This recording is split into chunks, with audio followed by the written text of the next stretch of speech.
Let us continue our discussion on chapter 3, class 12th NCERT NEET biology.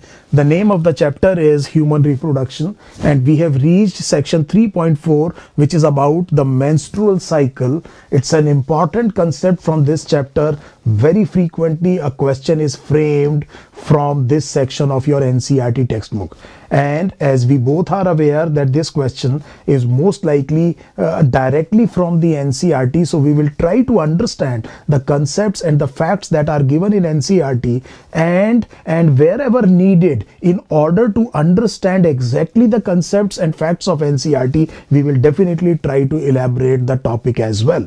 Now, keeping this thing in mind, let me directly refer to your NCERT textbook. So this is the section of your NCERT, and this is about menstrual cycle, and it says that the reproductive cycle, mind the word, the reproductive cycle in the female primates is called menstrual cycle. So we know what is a menstrual cycle. It is a reproductive cycle in the female primates. Now, primates are mammals. We are talking of only female primates. Now, these primates include monkeys, apes, and human beings. So that means the menstrual cycle does not occur in the non-primate female mammals. They may have estrus cycle, and the estrus cycle is actually characterized by the lack of the menstrual flow, rather than the endometrium part of the uterus that is shed in the menstrual cycle is reabsorbed in the cases of the estrus cycle. That would be a fundamental difference between the two. So now we understand it is the reproductive cycle in the female primates that is called as the menstrual cycle. So taking a cue from this thing, let us discuss the basics of the menstrual cycle. So the first point to consider would be that, do you remember the cause of the onset of puberty in the human females? I told you that it is because of the secretion of, or beginning of the secretion of, gonadotropin releasing hormone by the hypothalamus. So onset of puberty is a complex phenomena. So many events are associated with the onset of puberty that may include the development of the breast tissue, which is normally called as thelarche, and the development of the pubic hair, which is called as pubarche. But one of the important events that you must remember is menarche. So this menarche is the beginning of the menstrual flow. So the first occurrence of the menstrual flow or menstrual period, as it is frequently called, would be called as menarche.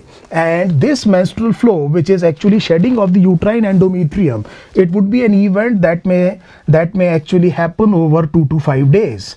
And then what is going to happen is that during the reproductive period of the female life, this thing will occur periodically. And that means after a few days time, again there would be a period of menstrual flow, and so on and so forth. This thing is repeated again and again, and at a regular interval. You may not be able to appreciate the regular interval. I must be absolutely clear that this should be fairly uniform interval normally. Now, the first day of the menstrual flow is called as the first day of the menstrual cycle, and the first day of the next menstrual flow would be called as the beginning or the first day of the next menstrual cycle, which means that this tells me that all the events that are occurring from the beginning of the menstrual flow to the beginning of the next menstrual flow, so day 1 of this menstrual flow to day 1 of the subsequent menstrual flow, all these events that are occurring between these two menstrual flows would be called as the menstrual cycle or the reproductive cycle. I hope this is absolutely clear. What exactly is menstrual cycle? Now, this menstrual cycle actually serves 2 purposes. So just giving you another concept, this menstrual cycle, it is ideally of 28 days duration. So this would be an ideal. So when you say that what is a normal heart rate of a human being, you don't say that it is 72 or 75 per minute. There will always be a range. So if I am not having at present a heart rate of 72 or 75, then if it is not normal, then it has to be abnormal. That will be a very narrow way of looking at things. There is always a range. Anything between 60 to 100 can be normal actually. So we are saying that 28 days would be an ideal menstrual cycle. It can vary from 25, even 24 to 35 days, and provided a female is having, say for example, a female is having 30 days cycle, and every time she has 29, 30, 31 days cycle, we will call it as normal. And abnormality would be a cycle of 24 days, then the next of 40 days. You can understand what I am trying to convey. So there is a thing which is called as ideal, and there is something which is called as normal. So this is the day one of the menstrual flow. This is the day one of the menstrual cycle. Roughly we will be considering the events related to an ideal menstrual cycle, which would be of 28 days. And roughly in the middle of this cycle, probably most commonly on day 14, there would be an event which would be called as the ovulation. And you can immediately understand that there would be some sequence of events that would be pre-ovulatory, and there would be some sequence of events that would be post-ovulatory. I hope this is very, very clear. Now I am just giving you the very basics of the menstrual cycle.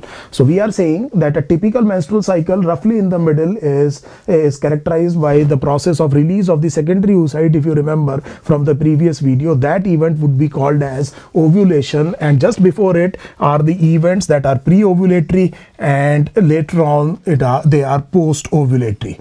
Now the purpose of the female sexual cycle or the reproductive cycle or the menstrual cycle is actually two.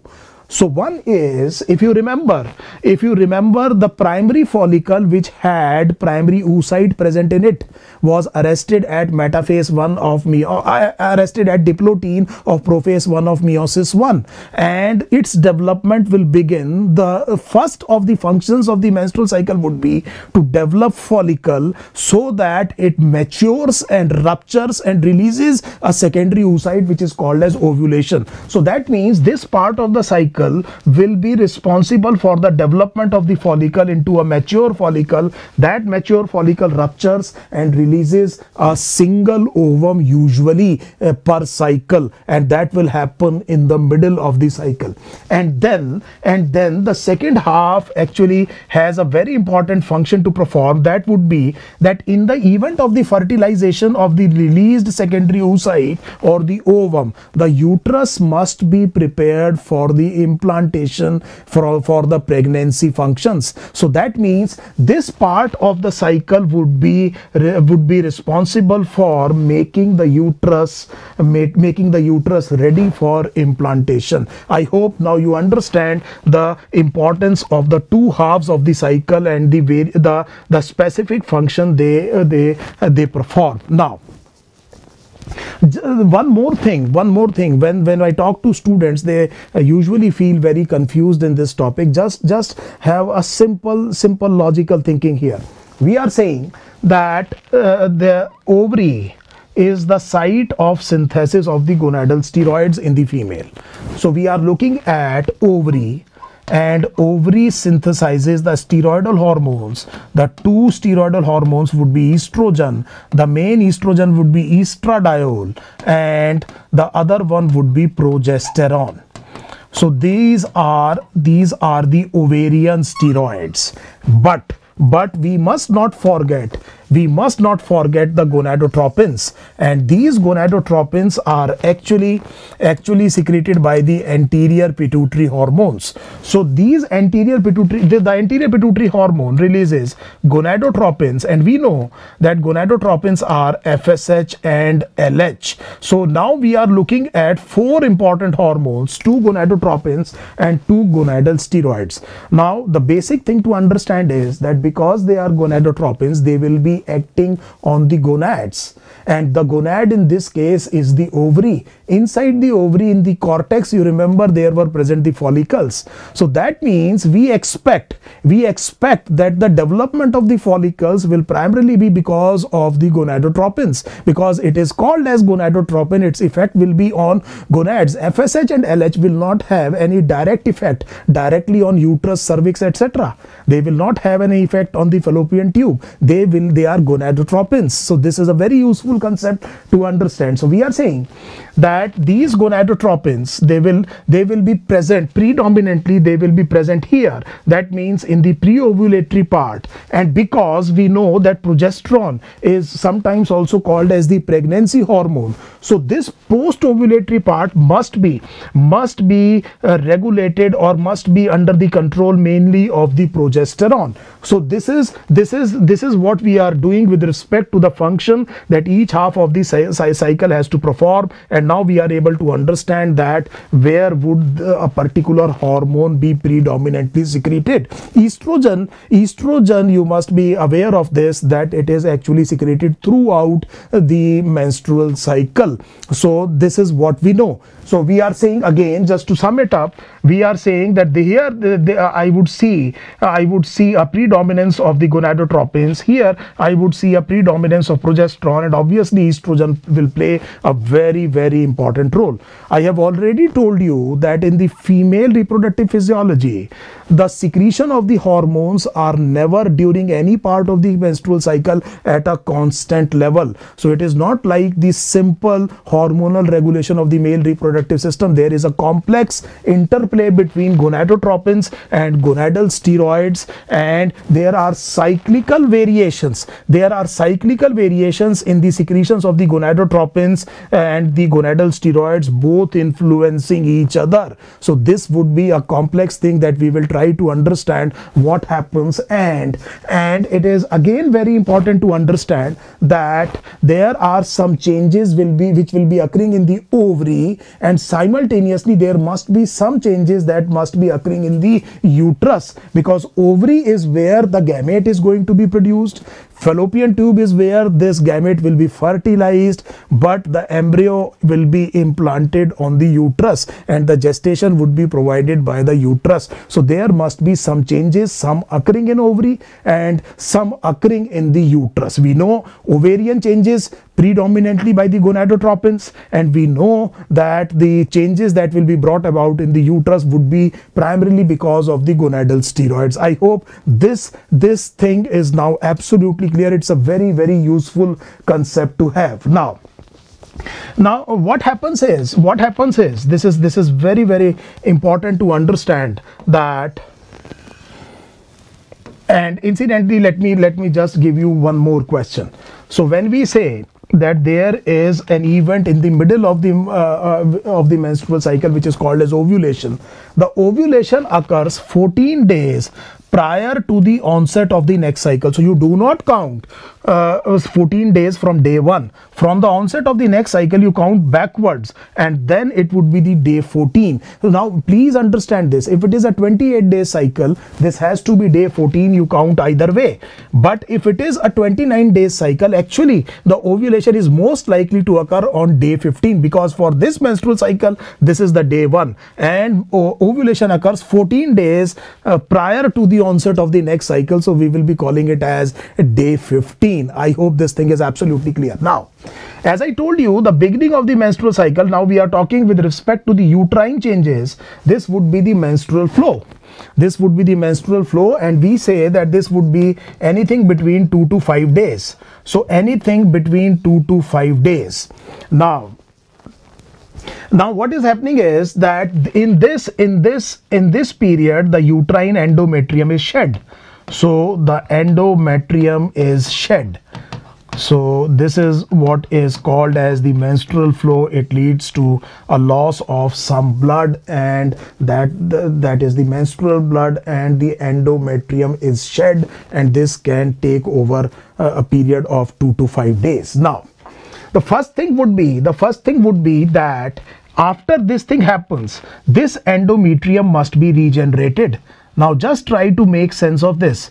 So that means there must be a mechanism to regenerate the endometrium, and this regeneration of the endometrium would be by the process which is called as proliferation. It will be because of proliferation. And when we are talking of the changes in the endometrium, then in this period the endometrium will be regenerated by proliferation, and therefore this can be called as a proliferative phase. Now please remember the changes that are occurring in the uterine lining, and that is why it is called as a proliferative phase. Simultaneously in the ovary, the primary follicle must be developed, and it must develop into a Graafian follicle. If you remember the name, the mature follicle is called as the Graafian follicle, and therefore this stage, this is where the most of the follicle development will be taking place. And with respect to something which is happening in the ovary, we can call this phase as the follicular phase as well.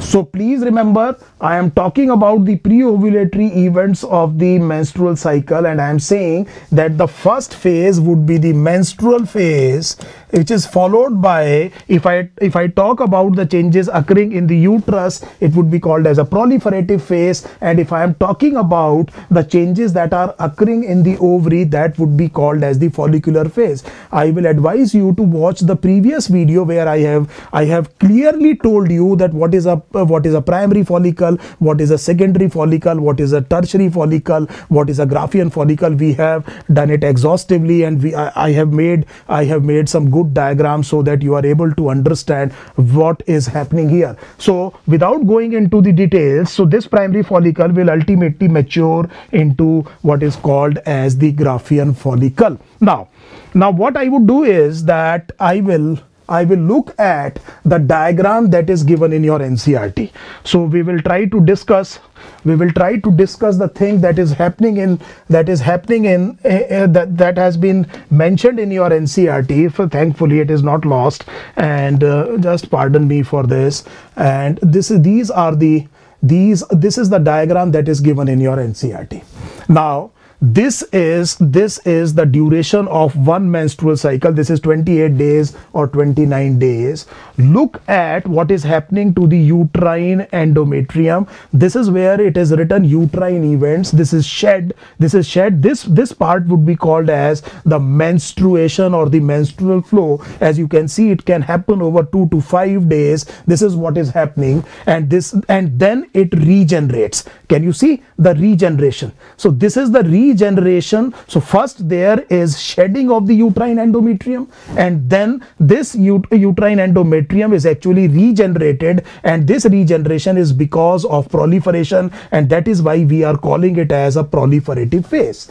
And what is happening in the ovary simultaneously? There is a development of the follicle. So I have told you all these diagrams. So there would be a primary follicle, then a secondary, then tertiary, and then the mature Graafian follicle, and then this would be followed by the rupture of the mature Graafian follicle, leading to the release of the secondary oocyte, the event which is called as the ovulation. So can you correlate the ovarian events and the uterine events? The simple point that I was talking about. Now we know that this follicle has to develop inside the ovaries, and therefore there must be gonadotropins that must be secreted for the development of the follicle, and therefore you have what is called as the follicle stimulating hormone.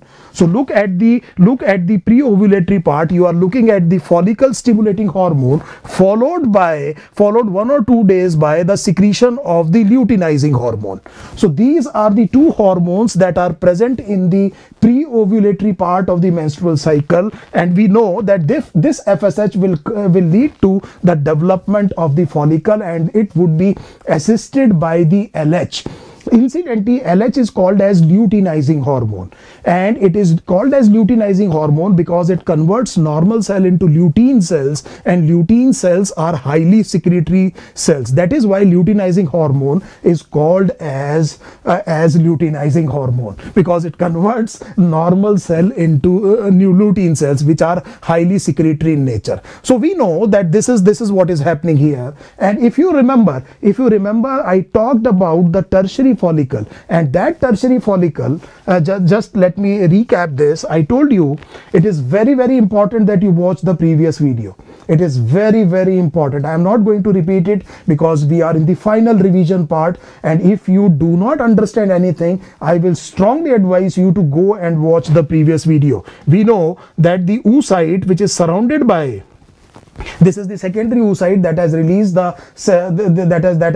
the first polar body, which is surrounded by zona pellucida and is suspended in a mass of cells. These mass of cells, they are called as cumulus oophorus, and obviously there are some granulosa cells. I am making a very, very rough diagram. Again, I am telling you, if there is a problem, please watch the previous video. And then there is basal lamina, and then we say that there are some theca interna cells, and outside it there is a connective tissue capsule which is called as theca externa, and this is the space that is present in this vesicular follicle, and we called it as an antrum, and it is carrying a fluid, and this fluid is antral fluid, and the contribution to the antral fluid predominantly comes from the granulosa cells on which LH has acted upon.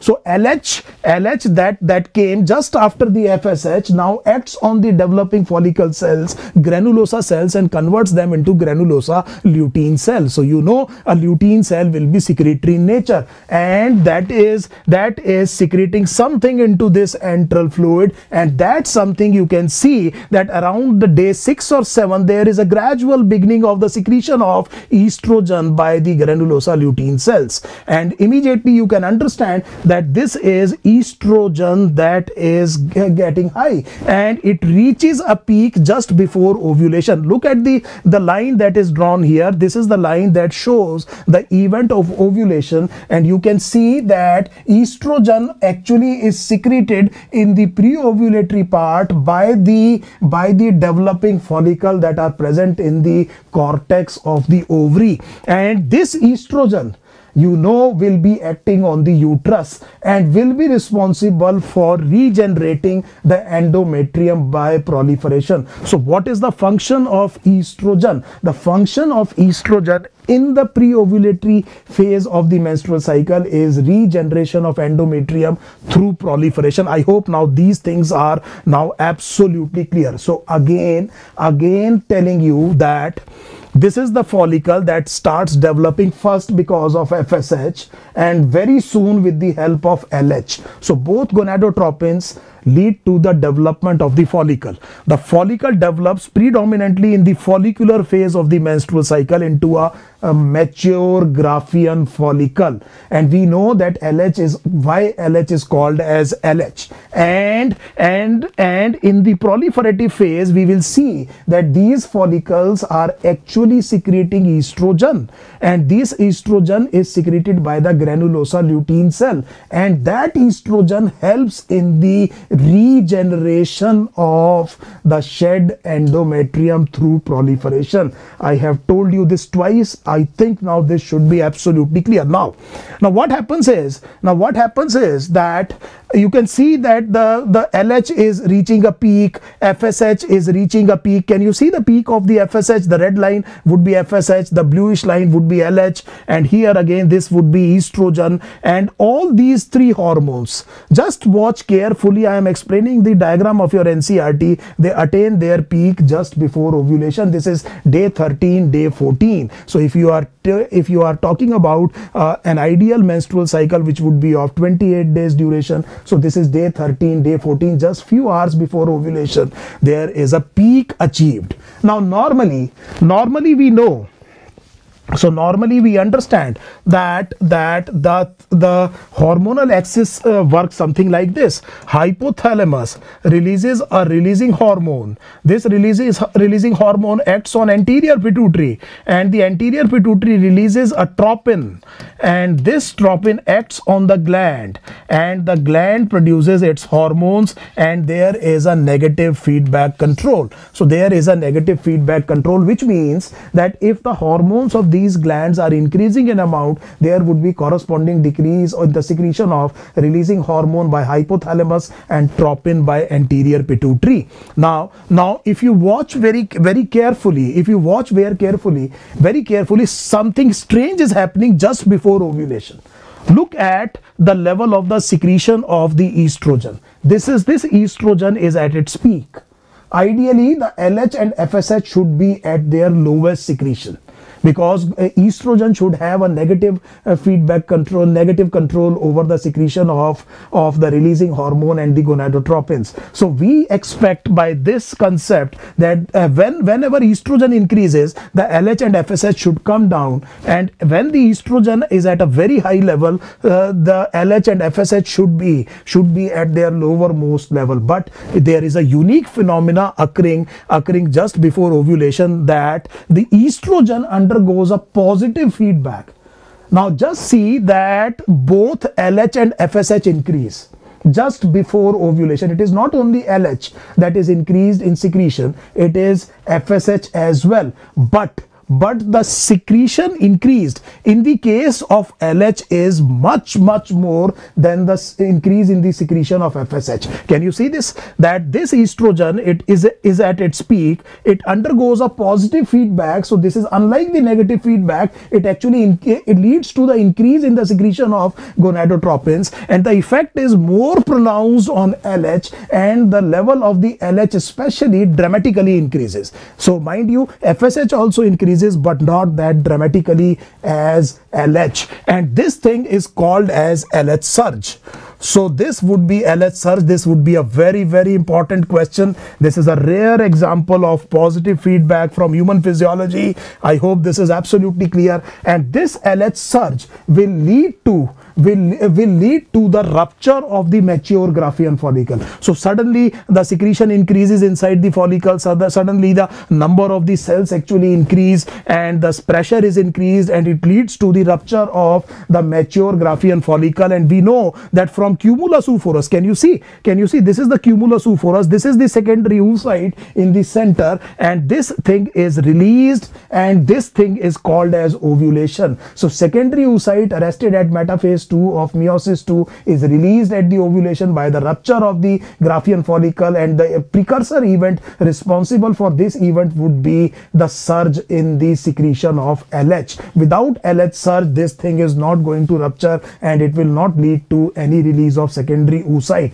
That would be the importance of LH surge, and LH surge is because of a very rare positive feedback between LH and estrogen, and we know that even progesterone is actually increased. So there is no doubt, but now the effect is more pronounced on the secretion of LH. I hope this thing is absolutely clear. Now what happens is that, okay, so let us say this is the ovary, let us say the outer part is the cortex, and somewhere here let me say that this was the secondary oocyte that was present in the cumulus oophorus, and it ruptures and really leads to I am doing something wrong, so let me take this type of the eraser, and we say that the rupture will lead to the release of the secondary oocyte surrounded by a zona pellucida and certain cells, which we will see what are these cells in the next section.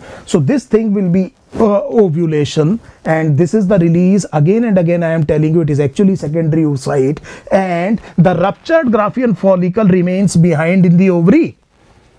So where only the secondary oocyte surrounded by some cells has been released. The remaining part of the ruptured Graafian follicle is still present in the ovary. And please remember that just now the LH has actually surged. The secretion of the LH has surged, and that LH has acted upon the cells of this ruptured Graafian follicle and has converted this ruptured Graafian follicle into a body of lutein cells. And if you talk of biology, body means corpus.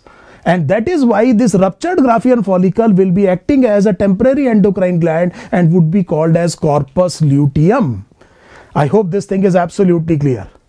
So I hope this thing is absolutely clear. So the first of the functions of the menstrual cycle has been achieved. A single ovum has been released. This would be the norm that I am talking about. There can be more than one follicle that may develop. We are not going into the exception. We are talking about an ideal menstrual cycle and what normally happens. I hope this thing is absolutely clear. Then we are saying is that, okay, now we know that what exactly is a corpus luteum. So this is the word corpus luteum. It is a body. It is a corpus of what? Lutein cells. And what are these lutein cells? The cells that have been acted upon by the LH. And obviously FSH as well. So we are talking of granulosa cells, we are talking of the theca cells, and if you want to go into details and are not in the final phase of your preparation of the NEET entrance exam, I would advise you to go to my videos in the regular course where I have done an exhaustive discussion on the menstrual cycle. You can actually understand what is the role of FSH, what is the role of theca cell, what is the role of granulosa cell. But right now my focus, my target is the NEET entrance exam. So now I understand what exactly is corpus luteum. Now this corpus luteum now secretes large amount of progesterone, because now comes the second function that the menstrual cycle has to perform. And this second function is preparing the uterus for pregnancy.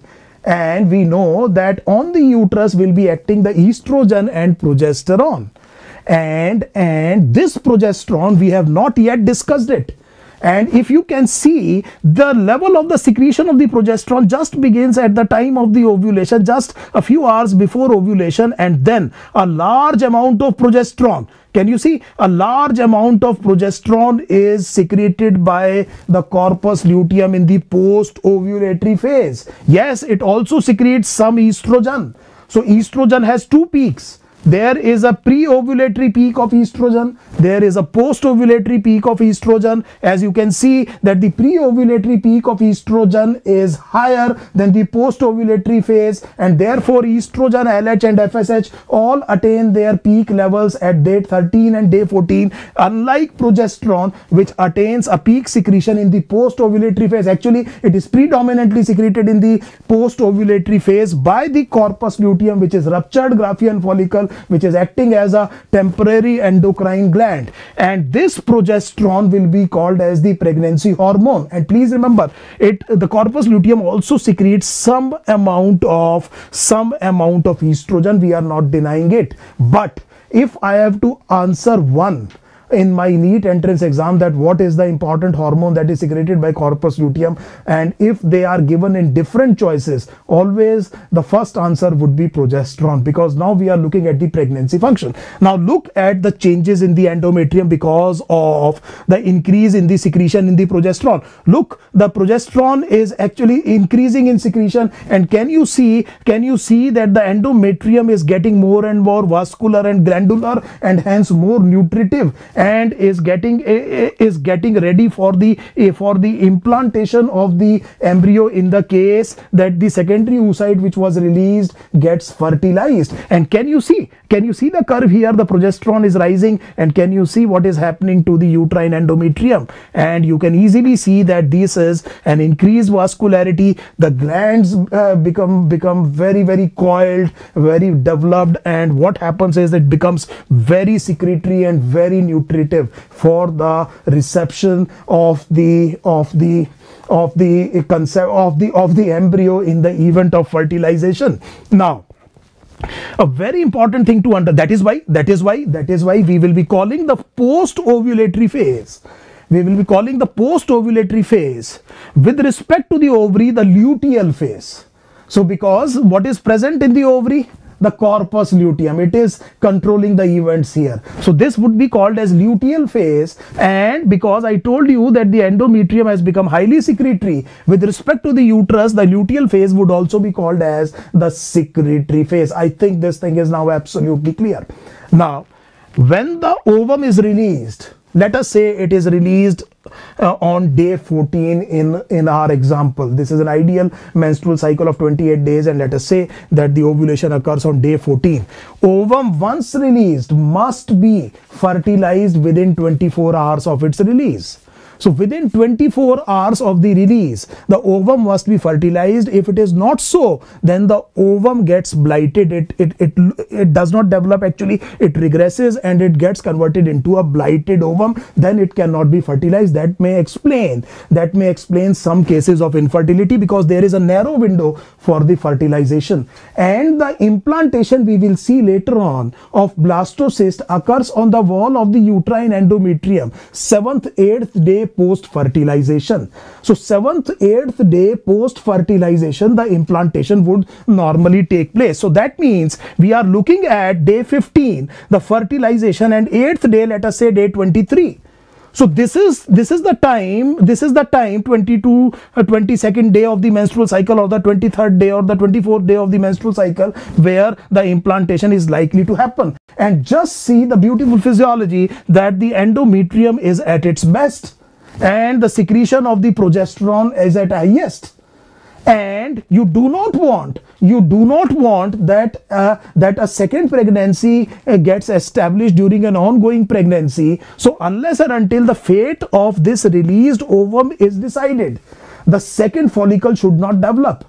And the follicle will develop because of the gonadotropins, and gonadotropins have a negative feedback type of suppressing effect because of the gonadal steroids. So that means if estrogen and progesterone are high, normally they should inhibit the secretion of gonadotropins. That would be the norm, because just before ovulation something abnormal occurred, not abnormal, something unusual occurred. That was a positive feedback. But look here, what is happening here?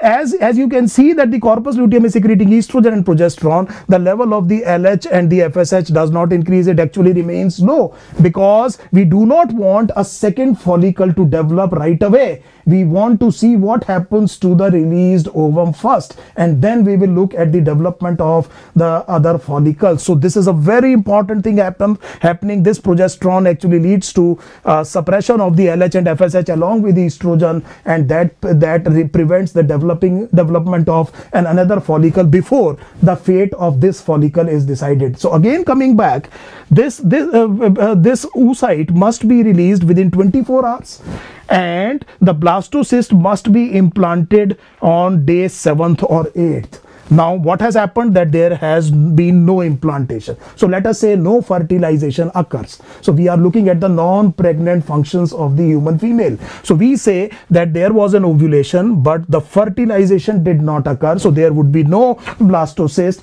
Nothing is going to come and implant onto the wall of the endometrium. And what happens to the corpus luteum in this event is that it starts degenerating, because it requires LH, and LH is not present now in the post-ovulatory phase. And therefore what happens is that this corpus luteum starts degenerating, and this will lead to a decrease in the secretion of progesterone and estrogen. Can you see this? So there is a degeneration of the corpus luteum, and subsequently there is a decrease in the secretion of progesterone and estrogen. And mind you, the most important thing would be the decrease in the secretion of progesterone. Ultimately the corpus luteum degenerates into what is called as a corpus albicans, and it stops producing progesterone. And I know that it also secretes estrogen, but I am deliberately talking about progesterone because this is an important hormone in the post-ovulatory phase, and because this progesterone was maintaining this endometrium.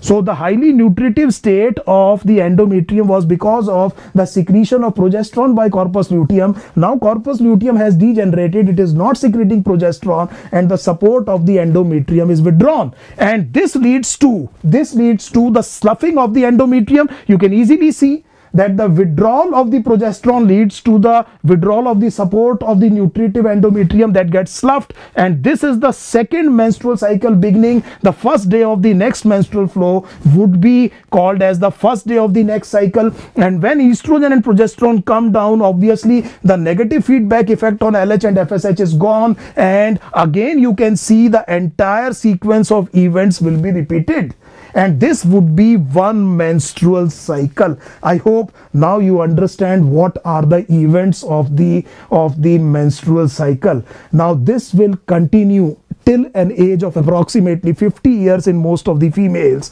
the age which is called as the menopause. And at the menopause, the menstrual cycle stops, the menstrual flow stops. So it is menarche to menopause, which would be called as the reproductive period in the life of a female. It is characterized by regularly occurring menstrual cycle.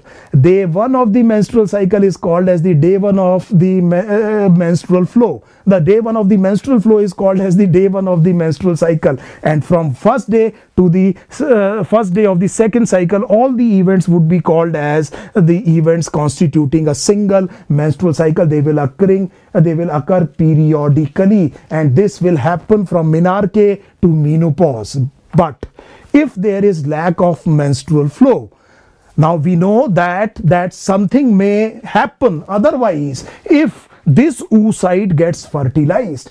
If this oocyte gets fertilized, the blastocyst will implant on the uterine endometrium, and the corpus luteum will not be allowed to degenerate and will continue to secrete large amount of progesterone, which will maintain the healthy endometrium, and there will be no menstrual flow. So in the reproductive age group, if a female misses the dates or the period or the menstrual flow, it is the first clinical sign of pregnancy.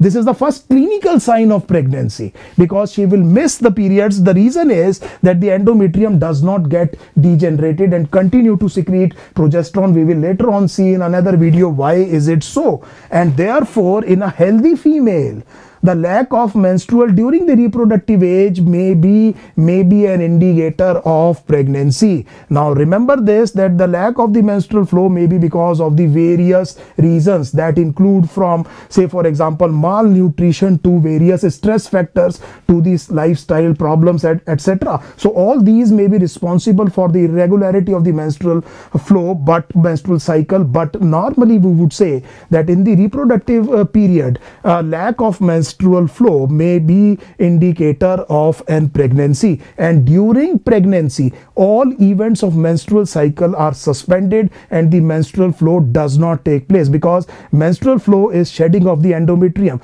During pregnancy, the endometrium is supporting the fetus. You can easily understand it should not be shed, and therefore there is no menstrual flow during pregnancy. I hope now you have understood the major events of your NCERT textbook related to this topic, which is 3.4, the menstrual cycle. When we come back, we will continue with the section 3.5.